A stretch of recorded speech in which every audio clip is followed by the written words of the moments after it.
नमस्कार. खानापूरमध्ये महिलांचा आक्रोश मोर्चा. धिक्कार धिक्कार काँग्रेसला धिक्कार घोषणांनी दुमदुमला परिसर. तालुका महिला मोर्चा अध्यक्ष श्रीमती सुनीता पाटील यांच्या नेतृत्वाखाली जोरदार आंदोलन. महिला विरोधी काँग्रेस पक्षाचा महिलांचा अपमान करणाऱ्या काँग्रेस पक्षाचा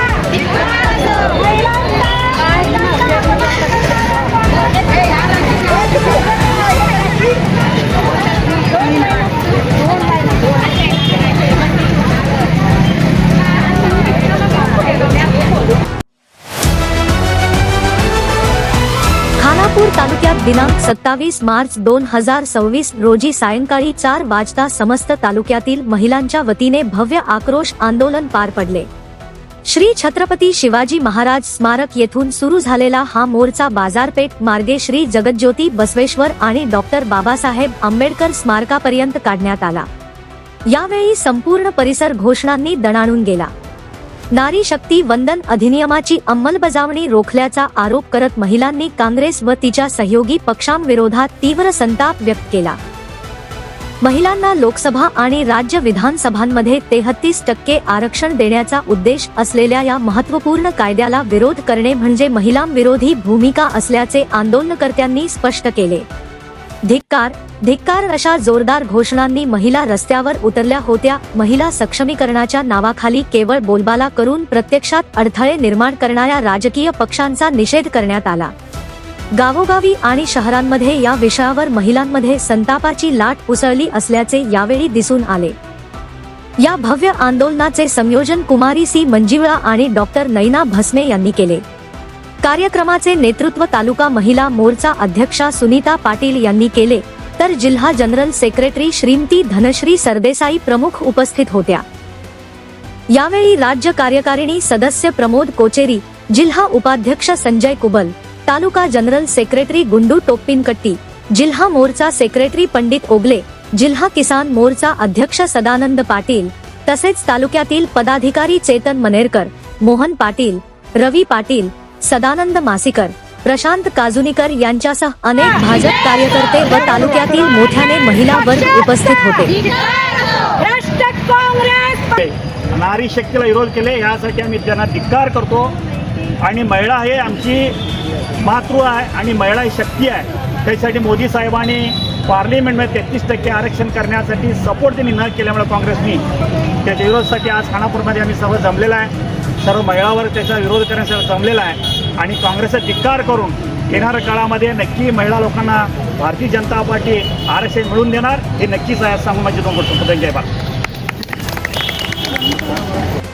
भारताची लोकसंख्या पाहिली तर 50% महिला भारत देशामध्ये आहेत आणि त्यांच्यासाठी 33% आरक्षण घेऊन यायचं भारतीय जनता पार्टीने गेली 2 वर्ष प्रयत्न करत आहेत. राज्यसभेमध्ये जे विधेयक पास झालेलं होतं ते लोकसभेमध्ये मांडण्यात आलं. कमीत कमी 33% तरी महिलांना राजकारणामध्ये लोकसभेमध्ये किंवा विधानसभेमध्ये सहभाग करून घेण्यासाठी जे विधेयक मांडलं त्या विधेयकाच्या विरोधात काँग्रेस पक्षानं वोटिंग केलं. ते विधेयक पास होऊ शकलं नाही. हा महिला शक्तीचा नारी शक्तीचा केलेला अपमान आहे.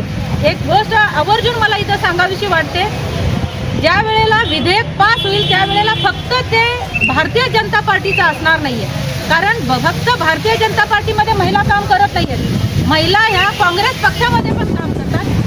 जेवढ्या म्हणून आपल्या देशामध्ये राजकीय पक्ष आहेत त्या प्रत्येक पक्षामध्ये महिला काम करत आहेत. त्या प्रत्येक महिलेला 33 आरक्षण मिळालं असतं, 33% आरक्षण मिळालं असतं. त्या सगळ्या महिलांचा काँग्रेस पक्षानं विरोध केलेला आहे, अपमान केलेला आहे. अशा काँग्रेस पक्षाचा निषेध आम्ही व्यक्त करण्यासाठी, आक्रोश करण्यासाठी आज इथे एकत्र जमलेलो आहोत. स्वामी विवेकानंदांनी जसं म्हटलं होतं की ज्या देशांमध्ये महिलांचा मान सन्मान होत नाही तो देश कधीच महान बनू शकत नाही. आणि हे त्यांचे अनमोल बोल हृदयात साठवून ठेवून आपल्या देशाचे लाडके पंतप्रधान सन्माननीय नरेंद्र मोदीजी साहेबांनी महिलांचं कामकाज पाहून त्यांना त्यांचा हक्क मिळवून देण्याचा खूप प्रयत्न केला आणि ह्या काँग्रेस पक्षांनी त्यांचा ज्या दिवशी रद्द झालं त्या दिवशी अतिशय उत्साहाने त्यांनी आनंदोत्सव साजरा केला. आमच्या म्हणजे महिलांचा त्यांनी महिला उंच भरारी घेत होत्या, पण उंच उडत असताना त्यांचे पंख छाटले गेले.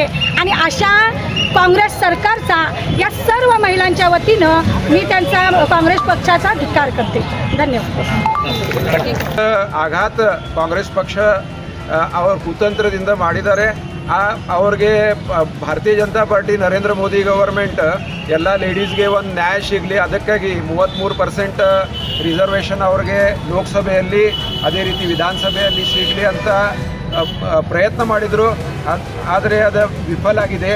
ಕಾಂಗ್ರೆಸ್ ಪಕ್ಷಗೆ ಇದು ಒಂದು ಕುತಂತ್ರದ ಪರಿಣಾಮ ಮುಂದಿನ ಚುನಾವಣೆಯಲ್ಲಿ ಇರಲಿ, ಮುಂದಿನ ಅವ್ರ ರಾಜಕೀಯ ಭವಿತವ್ಯದಲ್ಲಿ ಅದು ಸಿಗ್ತೈತಿ. ಅದಕ್ಕಾಗಿ ನಾವು ಭಾರತೀಯ ಜನತಾ ಪಾರ್ಟಿ ವತಿಯಿಂದ ಅದ ಒಂದು ಕಾಂಗ್ರೆಸ್ ಕುತಂತ್ರದ ನಿಷೇಧ ಮಾಡ್ತಾ ಇದ್ದೀವಿ. ಆಮೇಲೆ ಅದಕ್ಕಾಗಿ ಇದ ಒಂದು ಭವ್ಯ ಮೋರ್ಚೆ ಖಾನಾಪುರ ಸಿಟಿ ಒಳಗೆ ಮಾಡ್ತಾ ಇದ್ದೀವಿ. ಧನ್ಯವಾದ.